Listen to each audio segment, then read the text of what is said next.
Doesn't matter if you know your sun sign, doesn't matter if you know your moon sign, doesn't matter if you know your ascendant, if you don't know this. Coming up right after this.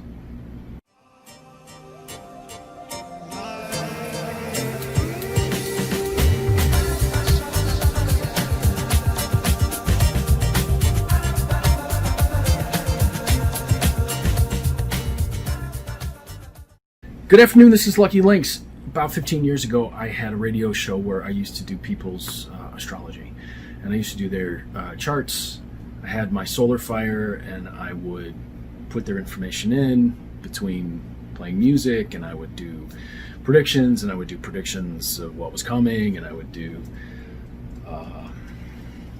people would ask me specific things, and I'd type their birth information in, and I'd look what was going on. And it was a lot of fun. I really enjoyed having a radio show.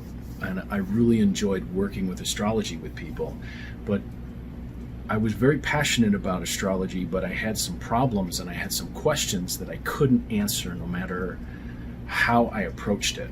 And I was very vigorous in my approach and my study of Western astrology. But there were some things that I didn't find satisfying about it, and things that led me to look for something bigger. Now, this morning, and for those of you who didn't know, I've been doing, for the last couple of days, I've been doing a live astrological forecast for the day here on YouTube. And I said this morning in the live forecast that don't be afraid when you are on a spiritual path and you use something that used to work for you, and you get to the point, if it no longer works for you and it's time for you to grow to something bigger, don't be afraid to go to something bigger. Don't cling to something just because it once worked for you if it's not working for you anymore. Because what that may mean is it may mean that you actually grew and you actually developed new skills and new abilities, and it's time for you to move out of kindergarten and move into the next grade. You see? Or move out of, grammar school, move into high school, move out of high school, move into college. It's okay if something that used to work for you doesn't work for you anymore. And I think that I see a lot of times, especially in this spirituality community, people clinging to things over and over and over again, even when it doesn't work. Like when this year happened, I saw all sorts of people making predictions for the coming years about how it was going to be full of love and abundance and manifestation, and then boom, they got hit. And what do? They went right next week and started more reading. Here's your reading for next week, and it's going to be all about love and abundance, and boom, people got hit, and they kept clinging to it instead of going, wait a minute, this isn't working, maybe I should look at this another way. Well, that's what happened with me with astrology. And I was making, like I said, I had a radio show, and I had to be honest with myself. I said, this is not doing what I wanted to do. This is not giving me the answers that I wanted to give. And these were some of the problems that I have. And I wrote them down here. I wrote down a couple of things that I didn't find satisfying about Western astrology that pushed me to start looking further. And eventually led me to the Tibetan bond path, where I did start to find the answers that I was looking for. One of the things that I was looking at is, why didn't the transits produce the things that they were supposed to produce? So I would see, Venus going into a certain area in a person's chart or a person's progress chart, and it wasn't doing what it was supposed to be doing. Or I'd see something happen with Jupiter, or I see, there's going to be a major trip. And it didn't. Or I'd see Venus go through, and it'd be a stroke of luck. Now, the one thing I did notice, there was one thing I will say that I watched. I watched very closely what happened with Venus, and I watched very closely what happened with Saturn. And I always noticed that when those two planets came together, it was spectacular what happened in my life whenever those two planets came together. So whenever there was a conjunction of the two, it made a really strong thing happen in my life. Now, there might have been some reasons in my Western chart why that happened, but it was never fully explained. I could never find the reason for that, but I did know that I had an affinity for those two planets, okay? And I did notice that when I was watching transits for other people and on the larger thing, I could see things happening on a larger scale with larger planets, but I was not seeing what people claimed would happen with the transits, and that bothered me. I said, well, this is not working. This is not an accurate predictive tool, and it was not reliable. And with what I saw people predicting for the coming year in 2020, it really reinforced what I had seen when I was back doing those charts for people, and I was looking at Western astrology, and I was trying to work with it. And I'm watching people come up with all sorts of reasons why they couldn't predict or they couldn't see it. Now, if you guys go back to the video that I did at the end of last year, something happened in the dominion of every single person on this planet relating to their ancestors, and I asked a whole bunch of questions that presaged what was coming. So we saw this in cosmology, but I thought it would be better to ask people questions rather than freak them out. So if you go back and look at that video that I did at the end of the last year, what it was titled something like what's really most important things for you to ask right now. Once people saw that video after the year happened, they said, oh my gosh, all the questions that you asked related to this. Well, there's a reason for that, because something was going on with the Dominion. And it's really important, and I want to talk about that in a minute. Dominion is not in Western astrology. And the other things that I had a problem with was, why couldn't people see what another person's sign was accurately, especially their ascendant? In Western astrology, your ascendant is supposed to represent how you present yourself to people, or how people, your personality. Your sun sign is supposed to represent you in a general way. But the ascendant is supposed to be how you present yourself to people. But people could never figure out what my sign was. They certainly could never figure out what my ascendant was. And I didn't really see necessarily those qualities in myself either. Kinda, maybe. And people would be like, oh, you're this, or you're this, or you're this. And I'd be like, no. And astrologers would be like, oh, I know you're this. And I'm like, no, I don't have any of that in my Western chart at all. So I would constantly see people unable to pick out based on what these signs were supposed to mean, and how you were supposed to be able to judge a person by their ascendant, or by their moon, or by their sun. And it kept coming up. It kept coming up a fail. Now, yesterday, my partner was talking about Nancy Pelosi, and he was talking about possibly doing a chart on her to see what her energies were. And I said, I bet you anything she's a metal dragon. And he looked her up, and sure enough, she was a metal dragon. Someone this morning in one of the in today's daily stuff that I did said, hey, I'm an earth monkey, but I'm really lazy. And I said, well, that's not right. There's got to be something else in there, because an earth monkey is kind of a go-getter, which probably means that there's pig in there, and it probably means that there's ox in there, and it probably means that the elements might be slowing that other earth element down. There's ways that we can deduce these things, and in Tibetan astrology, when we see the animal personalities working together, every single one of my clients who's gotten a chart has said, yep, that's it. I personally found the signs to be lacking in Western astrology, and it was hard, because here I am doing this radio show, and I'm trying to give people information. I didn't want to give people inaccurate information. Some people are okay with that. And I know what animals would be okay with that, but I'm not okay with giving people falsehoods. I want people to I want to give them information that helps them, that empowers them. It's the whole reason I started this channel to begin with, and the whole reason I started down this path. I also wanted to know why the information was always so frivolous, why people were looking at superficial stuff rather than what their deeper purposes in life. And I found that was not anywhere in Western astrology. And the more people claimed to try to say, well, this is what your purpose is based on their astrology, the more it seemed inaccurate. And especially with what was going in my chart there, what ended up being my purpose was not related to anything that was in there. I also wanted to know why the elements that were supposed to make up my chart didn't explain my habitual patterns or really my elemental makeup. And then I realized that one of the elements is missing in Western astrology that is actually present in Tibetan Bon cosmology. And when I look at my cosmology, the elements do not lie, and they are very accurate. When I looked in Western astrology, it didn't even have some of the elements that were necessary for me to understand my elemental makeup. And it really couldn't tell me in any way, shape, or form how the elements worked together or did not work together. And that I found very disturbing. So again, here I am doing this radio show, and I'm doing people's charts, and I'm like, I can't do this if it's not accurate. So this was another one. This one I had a really big problem with. Why didn't the big events like the big trines and the big crosses and the big squares that would happen in a person's chart or in a person's progress chart, why didn't they have produced the big events that they were supposed to? Now, I will tell you that when years ago when I was doing this, I knew that come, it was about 3 years ago.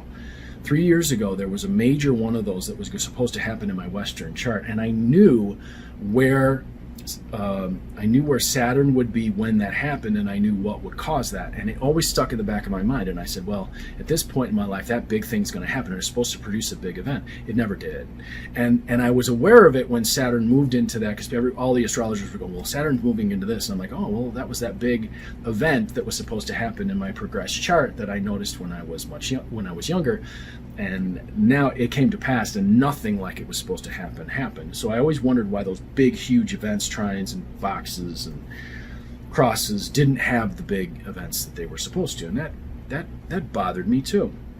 And then the other one that really bothered me was why it all seemed so careless, and why it was so careless. And after the fact, people would say after the fact, well, it was in here in the planets. It's like, but you didn't see that.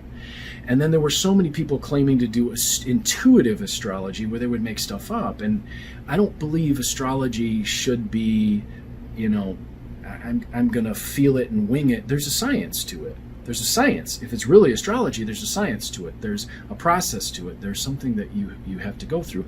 The other stuff is sort of ego-based.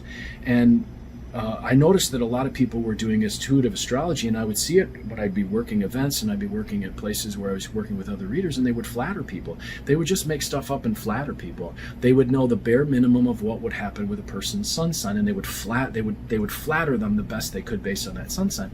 And I see it all the time with readers who do readings. It's like, oh, if you're this, oh my God, you're a badass, you're this or you're that. It is a lot of flattering and not a lot of, well, here's the science behind it and how you can pull the pieces together. Those were the pieces that I saw repeatedly happening over and over again, and those are the things that were really bothering, and they left open loops. When I got an open loop, I got to figure out what it is, because it meant I would be dishonest if I was coming at people and I knew that these things were a problem and I was just doing it anyway, and I was trying to force it on them, and I don't think you should do that. So that led me looking. After that, I looked through Reiki, and I didn't get the answers I wanted there. And then, I ended up shortly after finding Tibetan Bon and started working there. And now that I'm doing Tibetan Bon cosmology and astrology, I have realized one of the pieces. Now, there's many, many, many answers to what the questions are. These questions that I have, I've gotten the answers. I have the answers now. I know how to see something when it's coming. I know how you can tell another person's sign or what's I know why the information was so frivolous there, and how to look deeper into a situation. I got the answers to these questions. But I wanted to talk about one aspect that Western astrology doesn't even go into, and that's why it doesn't matter if you know your sun sign, it doesn't matter if you know your moon sign, it doesn't matter if you know ascendant. There's something that we do as Tibetan Bon cosmologers and Tibetan Bon astrologers that's called dominion. It has to do with your magic square, and it talks about how you plug into the world around you. And this is what I call, when I do an astrology chart for someone, the joust. Now, I do a lot of people's astrology charts and I write them like fairy tales, and when I get to the section on dominion, I say it's a joust. Now, for those of you who know, a joust is where two knights come together and each one's got a horse and they try to knock each other from their horse, okay? Well, there are certain elemental combinations that happen in Tibetan astrology and Tibetan cosmology and basically make up everything that happens in the world. And when these elements come together, it's like a joust. Some will support each other, some will work together, some will make another knight stronger, and some will knock that other knight from the horse. And depending upon which element it is, it's always got the advantage over the other one. At least when we look at the birth chart. Now, as things get more advanced, things can change and get a little more hairy and complicated. But when we look at the birth chart and we look at what's going on with the daily stuff, we look at how the elements interact with each other. And when this knight comes along that has the advantage over the another knight, he always knocks him from his horse. And there is actually one element that no matter what other element it comes up against, it always wins, because it always forces the other person to change. Now, what happens in a person's birth chart, what happens in a person's life, what happens in a person's day-to-day stuff, what happens in a person's month and year, has to do with what we call the Miwa, which is the magic square. Now, those of you who've been reading my daily posts and those of you who have been seeing my posts, And those of you who have been seeing me do the predictions for the day, hear me talk about the Miwa. The Miwa tells us what's going on with a person's dominion. And it can change a person's birth dominion and set up another jousting field where another set of knights do battle and one is likely to win over the other. But you can't do that. You can't see which one's going to win if you don't know what the person's jousting field looks like. And there is nothing in Western astrology that even gives you anything close to this. Now, here's the thing. There are certain areas that a person can be born with where the knight on that jousting field will always take you from your horse. Okay, so you set up and you're in a fight, and no matter where you are, believe it or not, that's kind of how it is. There's a fight between you and this other element. And when that particular element and that particular area of your life comes into play, boom, no matter what you do, you're going to get knocked from your horse. Now, there's 4 areas of your life that we look at in your birth chart in relation to that. One has to do with your general tendencies, one has to do with how people look at you, one has to do with how you view yourself, and one has to do with what your secret world is and how you think, okay? So it may be that in a certain area, every single time you're dealing with public opinion or how people view you, a certain area comes into play, like maybe your past, and the knight that's in that area of your jousting field takes you off your horse every single time. Which means that every single time, perhaps, as this example, I'm using this as an example, every single time your past takes you out. So people see you completely preoccupied by your past. Now, maybe in your general tendencies, or maybe how you view yourself, or maybe how you secretly think, that's not the case. But when it comes to other people, people think you're obsessed with your past. And you're like, why does everyone think I'm obsessed with my past? I'm really not. You see? Now, in your general tendencies, it could be that when you're dealing with the spirit world, every single time the spirit world and you interact, it activates an addiction in you. And you eat, or you drink, or you smoke, or you do something that's an addiction, or you're addicted to sex, or some other addiction comes up. Now, let's say you go through a period where the year changes, or the month changes, and you say, I'm going to quit this habit for good. And your jousting field changes because what we call the Miwa of that year, combined with the Miwa of your birth chart, creates a new jousting field for you. And maybe during that year, you win in that area of your life. So you conquer that addiction for a whole year, maybe 2 years, maybe 3 years.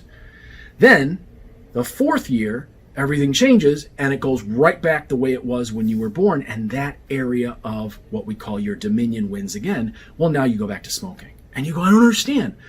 I quit smoking for 3 years, and now I'm smoking again. I don't understand what happened. Because that night threw you from your horse again, because every single time this element comes up against that element in the joust, that element's going to win. There was none of that I ever saw in Western astrology, and it started to explain so much to me, because I was like, oh my gosh, this is what was going on in my whole life, growing up. And there are certain areas in a person's birth chart where it never changes, because that one element that always wins is in that area of their dominion, and it always creates and forces them to change.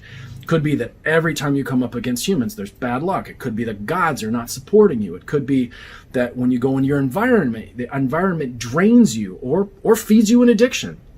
It could be in your home. You never feel settled. You never feel safe. Or it could be your home always wins, and the minute you get home, you hide from people and you don't ever want to come out. That's because there is a joust going on in your life. And when you come up against that other knight, if he's stronger than you, he's going to win every single time. Now that's what I wanted to talk about today. The joust of your life, what we call the dominion, the area of your life. And nothing was like this that I saw in any of Western astrology. And when I started doing Tibetan astrology, I started seeing this as, oh my gosh, it started to explain so much. The gods would support a person in this area. The ancestors would always win.